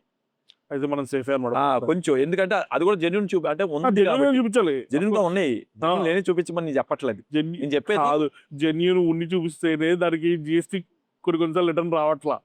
జెన్యూన్ లేరు చూపిస్తే లోపల That's the వేస్తారు reason direct గా. నేను అదే చెప్తాను ఇందాక అడిగారు కదా ఎందుకు బాగా గ్యాప్ అవుతుందా అంటే మాకు వచ్చే అంటే మనం కష్టపడిన దానికి మనకున్న ఖర్చులకి వచ్చే మార్జిన్కి మనం కట్టేది ఎక్కువ అయిపోయింది Correct. మనకి మిగలట్లేదు see at the end of the day కష్టపడే వాళ్ళలో ఏమీ కష్టపడకుండా 20% గవర్నమెంట్ తీసేసుకుంటుంది కరెక్ట్. మనకు వచ్చే దాంట్లో జిఎస్టీ గవర్నమెంట్ తీసేసుకుంటుంది Correct. మనం ఎంత కష్టపడినా మనకి రికవరీ అవ్వట్లా మనం బిల్ రైజ్ చేసిన డబ్బులు రావట్లా కానీ గవర్నమెంట్ మాత్రం ముందు నువ్వు కట్టేసి నాకు అనవసరం ఉంటుంది కరెక్ట్. నువ్వు ఈ రెఫ్టన్లో నాకేం ఇస్తున్నావు అమెరికాలోనేమో నీకు సెక్యూరిటీ ఉంటుంది సెక్యూరిటీ, రోడ్డు, జాబ్ పోయినా ఏదో ఒకటి ఉంటుంది ఎడ్యుకేషన్ అన్ని ఉన్నాయి. నాకేం ఇస్తున్నావు ఇక్కడ దానికి నేను ప్రతి ఒక్కరికి అంటే నేను ఒక లెటర్ కూడా రాశాను నిర్మలా గారికి anybody who is paying more than 1 lakh rupees income tax pay చేస్తే వాళ్ళకి ₹1 కోటి ఇన్సూరెన్స్ ప్రీమియం ఇవ్వమని చెప్తున్నా సారీ ఇన్సూరెన్స్ కవరేజ్ ఇవ్వమని చెప్తున్నా హెల్త్ ఇన్సూరెన్స్ అట్లీస్ట్ చాలా గవర్నమెంట్ చోట్ల- నుంచి చాలా చోట్ల చాలా మంది ఫ్యామిలీలో ఒక్కళ్ళకి హెల్త్ బాగాలేకపోతే రోడ్ల మీదకి వచ్చేస్తారు. వస్తారు కదా who ever is paying more than 1 lakh rupees income tax pay చేస్తే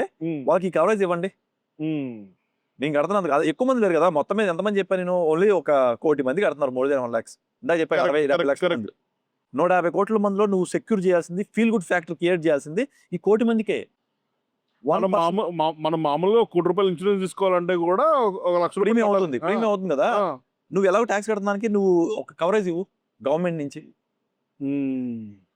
గవర్నమెంటే నువ్వు ఒక పర్సన్ గా ఉండు Earn చేయడానికి సో కూడా నేను 1,00,000 hope కడతానికి ఉంటుంది. నేను హ్యాపీ కడతా ఎందుకు అమ్మా నేను ₹1,00,000 కడితే నాకు ప్రొఫైల్ గ్రేడ్ అవుతుంది ప్లస్ నాకు ఇన్సూరెన్స్ కవరేజ్ ఉంటుంది నాకేమైనా అయినా కానీ నేను హ్యాపీగా పర్లేదు నా ఫ్యామిలీ సేఫ్ ఈ రోజుకి రోడ్ వేయడం కుదరదు, ఈ రోజు ఎడ్యుకేషన్ సిస్టమ్ మార్చడం కుదరదు, కానీ ఇది ఈ రోజు చేయడం కుదురుతుంది.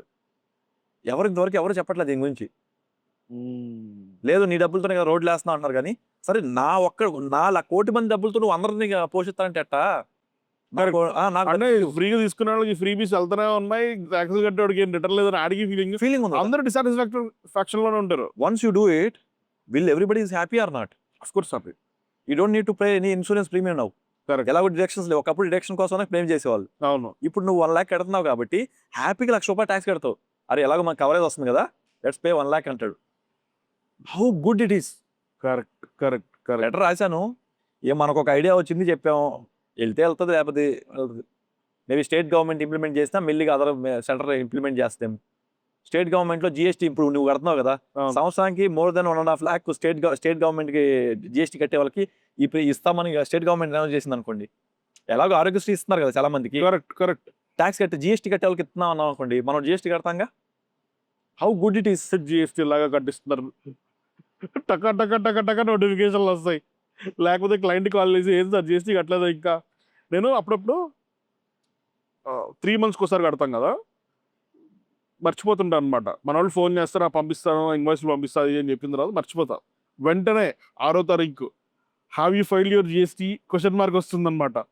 ఓకే రైట్ కడతా ఇన్వాయిస్లు పంపిస్తా ఇప్పుడే. బట్ నాకు టోటల్గా అర్థమైంది దీంట్లో ఏంటంటే మన కాన్వర్జేషన్లో you are doing like 10 different things which gives you happiness. ఇవి కాకుండా ఇంకేమైనా చదవం అనుకుంటున్నావా? లైఫ్లో ప్రతి హ్యూమన్కి చేయాలని ఉంటుంది నీకనే ఉంటుంది కరెక్ట్. నీకు ఉంటుంది అది సెట్ కాదు అంటే బ్యాండ్ విత్ సరిపోదు. ఇప్పుడు నాకు ట్రావెలింగ్ అనేది చాలా ఇష్టం బట్ నాకున్న కమిట్మెంట్స్కి నాకున్న అంటే నెంబర్ ఆఫ్ మీటింగ్స్కో లేకపోతే నా వల్ల డెసిషన్ మేకింగ్ పెండింగ్ ఉంటే నేను చేయలేకపోతున్నా. That is the biggest disappoint factor for me. అంటే నేను చేయగలిగిన కెపాసిటీలో ఉండి ట్రావెలింగ్ చేయగలిగిన కెపాసిటీలో ఉండి చేయలేకపోతాను అనేది maybe I just want to reduce my burdens and do the travelling.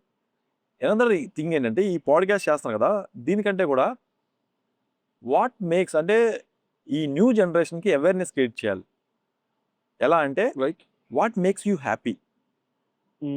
అలాగే ఇప్పుడు నేనున్నాను ఒక 10 years బ్యాక్ అన్నా ఒక 10 years బ్యాక్ని ఒక వెనక్కి వెళ్తే ఆల్రెడీ చాలా మంది వీడియోస్ చూసాను కదా అది ఇంకెక్కువ మంది రీచ్ అవ్వాలి. ఒక 10 years బ్యాక్ నువ్వు యంగ్ అయిపోతే ఇది ఒక ఈ మిషన్ ఏమంటారు దాన్ని టైం మిషన్లో నేను వెనక్కి పంపిస్తే నువ్వేమైనా మార్చుకుంటావా? 100%. అది ఏమేమి మార్చుకుంటావు అనే దాన్ని ఒక ఎక్స్పీరియన్స్ పీపుల్ నుంచి యంగ్ స్టూడెంట్స్కి రీచ్ అవ్వాలి అనే ఒక ప్రోగ్రామ్ చేయాలనుకుంటున్నా. ఇప్పుడు ఎవరైతే ఎక్స్పీరియన్స్డ్ పీపుల్ ఉంటారో వాళ్ళ ఇన్పుట్స్తో సేమ్ మిస్టేక్స్ చేయొద్దు అని అంటే వాళ్ళని ఇప్పుడు నన్ను ఈ పాడ్కాస్ట్ చూసిన చాలా మందికి అడుగుతారు కదా ఇప్పుడు నా సీఏ ఇప్పుడు ఈ పాడ్కాస్ట్ నా సీఏ సర్కిల్లోకి వెళ్ళింది అనుకోండి, కొంతమంది నన్ను అడగలేకపోతారు. మేబీ ఈ పాడ్కాస్ట్ చూస్తే they will get some answers అనిపిస్తుంది కదా. How Bosu is able to do a CA job, I mean running a CA office, running a startup called Boss Jobs, and again doing movies as a lead or small artist, or again participating into debates through Janasena party. How is it possible? ఒక మనిషి ఎలా చేయగలుగుతున్నాడు? How is able to it? ఆడికి ఏదో ఉంది secret. ఏంట్రా అంటే simple secret. నీకులాగా డబ్బుల మీద ఆశ వెళ్ళట్లేదు. అంటే ఒకే దాని మీద కూర్చుంటే, నీకు సీఏ ఆఫీస్ మీద కూర్చుంటే నీ సంవత్సరం 2 కోట్లు 3 కోట్లు సంపాదించే కెపాసిటీ నాకుంది. మా అమ్మ కూడా తిట్టిద్ది, ఎందుకురా నీకు తెలివితేటలు నువ్వు సంపాదిస్తా ఉంటది. బట్ 50 ఏళ్ళ తర్వాత ఏం చేస్తున్నాం మనం? నెక్స్ట్ కోల్పోయి ఇంకో నెక్స్ట్ పడతాం అంతే కదా. తర్వాత ఏం చేస్తున్నావు? ఎవరైనా పోయి సంపాదించినవాడు ఏం చేస్తున్నాడు? మంచాన్ని పడుతున్నాడు, లేదంటే మళ్ళీ చాటీ చేస్తున్నాడు, ఇంకా ఎక్కువ సంపాదించాలనుకుంటాడు, లేదా చాటీ చేస్తున్నాడు. అంటే ప్రపంచంలో కల్లా నేను ఇంక రిచ్ అయిపోయాను అనుకుంటే ఏం చేయాలో తెలియక అది మళ్ళీ రిటర్న్ చేస్తున్నారు తప్ప వాళ్ళు అరే ఆ టైంకి నాకు ఇప్పుడు యాక్టింగ్ చేయాలంటే అవుతుందా? అవును. పోనీ ఆ టైంలో నేను వెళ్ళి ప్రపంచానికి ఎంతో కొంత అంటే రాజకీయ పార్టీ ద్వారా ఏదైనా చేయగలం ఆ టైంలో. ఇప్పటి నుంచే చేస్తున్నాం. అందుకే అట్ ద సేమ్ టైం ఇప్పుడు జనసేన స్పీకర్గా ఉండి కూడా ఫుల్ టైం లేను కదా నేను వెళ్తే ఆంధ్రాలో కూర్చోవాలా, జనసేన పార్టీకి మాట్లాడాలా. ఇప్పుడు హైదరాబాద్లో వాళ్ళ ఐడియాలజీస్, పవన్ కళ్యాణ్ గారి ఐడియాలజీని పెంచడానికి నాకు అలానే నేను అసలు లేకుండా లేను ఉంటున్నా, అలానే పూర్తిగా లేను. ఎందుకంటే నాకున్న పరిధి అంతే. నాకున్న పరిధిలో నేను చేస్తాను. నాకు పార్టీ ఇంకా పిలిచి లేదు ఇంకా నువ్వు చెయ్యి అని ఆదేశిస్తే చేస్తానేమో. ఎందుకు నాకు ఇంకా వేరే. బట్ ఈ రోజు డేట్లో నా మెయిన్ ఫోకస్ ఇస్ నా స్టార్ట్అప్ బాస్ జాబ్స్. దాని నుంచి కనీసం 1,00,000 మంది స్టూడెంట్స్కి ట్రైన్ చేసి, స్కిల్ ట్రైనింగ్ చేసి వాళ్ళకి ప్లేస్మెంట్ ఇచ్చేటట్టు. మార్కెట్లో ఏముందంటే ట్రైనింగ్ మాత్రమే ఇస్తున్నారు, ప్లేస్మెంట్ చూపించట్లా. ట్రైనింగ్ డబ్బులు దొబ్బుతున్నారు, లేదా స్టూడెంట్ నుంచి డబ్బులు దొబ్బుతున్నారు, లేదా గవర్నమెంట్ నుంచి స్కిల్ ట్రైనింగ్ అని డబ్బులు దొబ్బుతున్నారు. But at the end of the day వీడి ప్రయోజకుడు అయ్యాడా? వాడి లైఫ్ నువ్వు సెట్ చేసావా? వాడికి ఏంటి లైఫ్లో టార్గెట్ అనేది ఎవడో చూపెట్లా. ఈ రెండు నేను చేసి బాస్ జాబ్స్ నుంచి one of this value edition ఇచ్చే స్టార్ట్అప్ కింద ఇండియాలో వెళ్ళాలని కోరిక నెక్స్ట్ 3 సంవత్సరాల్లో. అది రెండోది సినిమాలో ఎందుకు ఈ మధ్యకాలంలో ఎక్కువ చేస్తానంటే, ఓటీటీ కంటే 2020 తర్వాత ఓటీటీ కంటే చేతిలోకి చాలా వచ్చేసింది. ఇప్పుడు మనం మారిన పాడ్కాస్ట్లు కావచ్చు, అసలు విరివిగా అంటే ఎంత నాలెడ్జ్ కావాలంటే ఎంత నాలెడ్జ్, ఎంత పాడ్కాస్ట్లు కావాలంటే అన్ని పాడ్కాస్ట్, ఎన్ని సినిమా కావాలంటే అన్ని సినిమాలు, ఎన్ని వెబ్ సిరీస్ కానీ వస్తున్నాయి. కానీ no one is touching emotional. Not no one, at least 95% డబ్బులు ఉన్నాయి, కెమెరా ఉంది, తీసేస్తున్నాం. దానికి ఒక ఆబ్జెక్టివ్ లేదు. ఆ సినిమాలో ఎమోషన్ టచ్ పాయింట్ చేయట్లా. నువ్వు యాక్షన్ సినిమా చూస్తే యాక్షన్ కరెక్ట్గా చేయి, ఎమోషన్ సినిమా చేస్తే ఎమోషన్ కరెక్ట్గా చేయి, చిన్నగా చేసినా మంచిగా చేయి. లేదు నేను కూడా హీరోని అవ్వాలా, నేను ఆర్టిస్ట్ అవ్వాలి. ఇప్పుడు నాకు ఉంది, కానీ నేను పరిపోట్ల సంవత్సరం అయింది, ఈ పాటికి నీకు గొప్ప అవ్వాలంటే తీసేయచ్చు కదా. పెట్టేసి ఇంకో 2-3 మూవీస్ చేసి వాళ్ళని అడిగి వీళ్ళని అడిగి ఒక 20 లక్షలు 30 లక్షలు అప్పు తీసుకుని చేసేయచ్చు కదా నీ హీరో అవ్వాలని. నాకు లేదు. I want to do story telling. Malayalam వాళ్ళు చేస్తున్నారబ్బా, మనం ఎందుకు చేయలేకపోతున్నాం అనే కసితోనే చేసింది గద్ద సినిమా. గద్ద సినిమా అనేది వెరీ లో బడ్జెట్, 50 లక్షలు లోపు చేసిన సినిమా అది. మలయాళం వాళ్ళు చేస్తున్నారు, మనం ఎందుకు చేయలేకపోతున్నాం? హై ఇంటెన్సిటీ ఉన్న సినిమా నువ్వు చూసా అన్నావు కదా, క్లైమాక్స్ షాట్ కానీ ఇవన్నీ కూడా ప్రాపర్గా క్యారెక్టర్ని మ్యాచ్ చేస్తున్నాం. హరిశంకర్ గారు అంటున్నారు రీసెంట్గా ఎందుకు చేయలేకపోతున్నారు అని. సో దిస్ ఇస్ వాట్ అంటే నేను ఎందుకు చెప్తున్నా అంటే, ఇవన్నీ ఒక మనిషిగా చేసేటప్పుడు focus and do it slowly. నిన్ను నువ్వు మోటివేట్ చేసుకో, నిన్ను నువ్వు లేపుకో. అంటే పొద్దున్నే నీకు అరే ఎవడో మనకి లేపి మోటివేషన్, నీకు లైఫ్ లో ఎవడో సపోర్ట్ చేయడయ్యా, అందులో డౌట్ లేదు. వాళ్ళకి ఏదైనా బెనిఫిట్ అయితే తప్పితే nobody is going to support you. But నిన్ను నువ్వు మోటివేట్ చేసుకొని, ఏం పర్లేదు బోసు, ఇంకొంచెం ఓపిక పట్టు, వాడిని బతిలాడుకో, వీడిని బతిలాడుకో, వాడిని బతిలాడుకో. సార్ బడ్జెట్ లేదు ఈ లొకేషన్కి వెళ్ళి వాళ్ళని బతిలాడు. అరే నువ్వు సీఏ అయితే ఏముంది, ఈ సినిమా కోసం సీఏ అయితే ఉంది, వాళ్ళతో కొంచెం బతిలాడు, వాళ్ళని బతిలాడు. నేను నమ్మితే కొంతమంది చేస్తారు. నువ్వు మంచి క్వాలిటీ జనరేట్ చేయలేదు అనుకో, వాడు నెక్స్ట్ టైం నేను నమ్మడు. కాబట్టి ఎన్షూర్ దట్ ఫస్ట్ టైం చేసేటప్పుడే క్వాలిటీగా చెయ్యి. ఇలా నేను 2-3 ప్రాజెక్టులు రిలీజ్ అయ్యాక నెక్స్ట్ టైం నేను ఇంకా బెటర్ పొజిషన్లో నాకు ప్రాజెక్టులు వస్తాయి. It is okay to have 10 different ambitions, but all you need is the capacity and bandwidth to make your dreams realize. నువ్వు కోరుకున్న దేంట్లోనూ కూడా నీ పర్టికులర్ పర్సనల్ ఎజెండానో లేకపోతే పర్సనల్ కోరికలో తప్ప ఎవరికి ఏమి హాని జరగట్లా. You are doing good for the society as well. అంతే. I sincerely hope you continue doing this in whatever the way you think is right. And I think many people will get inspired by you. అంటే నేను actually నీకు phone చేయాలంటే first భయపడేది ఎరా ride చేస్తున్నావా అని అడుగుతావేమో అని. అయితే అది ఎంతో కొంత ఇన్స్పైరింగ్ ఫ్యాక్టర్ కూడా. అంటే తను తగ్గాడు కదా, తను అనుకున్న పనులన్నీ చేస్తున్నాడు కదా, మనం ఎందుకు చేయలేము. ఆ ఇన్స్పైరింగ్ ఫ్యాక్టర్ ఏదైతే ఉంటుందో I want you to have it for a very very long time. I want you to inspire as many people as possible. Inspiration బాగానే ఉంటుంది కానీ ఏమవుతుందంటే దాంట్లో ఒక పెద్ద రిస్కీ ఫ్యాక్టర్ ఏంట్రా అంటే, దీంట్లో ఉండే ఒక పెద్ద రిస్కీ ఫ్యాక్టర్ ఏంట్రా అంటే success will not be there. Desired success will not be there. దానికి 100 నోళ్ళు లెగుస్తూనే ఉంటాయి ఎప్పటికప్పుడు. అవసరం వీడికి ఈ పెద్ద పోటుగాడ ఎన్నాళ్ళ నుంచి చేస్తాడా బాస్ జాబ్స్, దాని పర్పస్ అర్థం చేసుకోలేరు వాళ్ళు. కానీ ఇది నీ దాకా వస్తూ ఉంటాయి. నీ దాకా రాకపోతే నువ్వు పట్టించుకో, అంతేగా. బట్ నీ దాకా వస్తూ ఉంటాయి. ఆ బోస్ గడ ఆడు బిల్డప్ ఎక్కువ, బిజినెస్ తక్కువ. ఎందుకన్నాడు ఆ మాట? నేను బాగా చేసుకుంటున్నా కానీ నాకు తెలుసు. ఎందుకన్నాడు ఆ మాట? బిల్డప్ వాళ్ళు ఎక్స్పెక్టేషన్ సక్సెస్ రావట్లా. ఆ సక్సెస్. ఇప్పుడు సక్సెస్ అనేది నా పారామీటర్ వేరుంది. నా పారామీటర్ అంటే నాకు నచ్చిన పని నేను చేసుకుంటున్నానా, నా నచ్చిన దానికి నేను వస్తున్నానా, నేను చేయగలుగుతున్నానా, నేను ఎవరిని ఇబ్బంది పెట్టలేదా, నేను నా మెయింటెనెన్స్ నా ఆఫీస్ రెంట్ నేను కట్టగలుగుతున్నానా, నా ఆఫీస్లో ఉండే పని వరకు నేను శాలరీ పే చేస్తున్నాను. నేను ఇబ్బంది పడినంత వరకే కదా.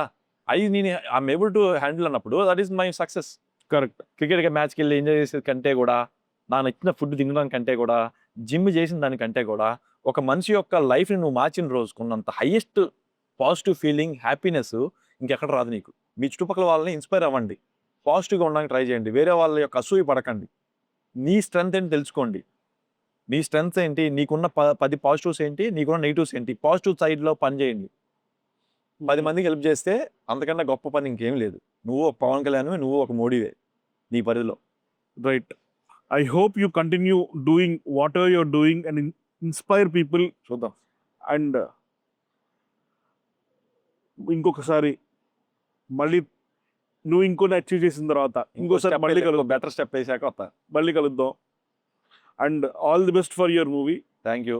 All the best for your company. Cut.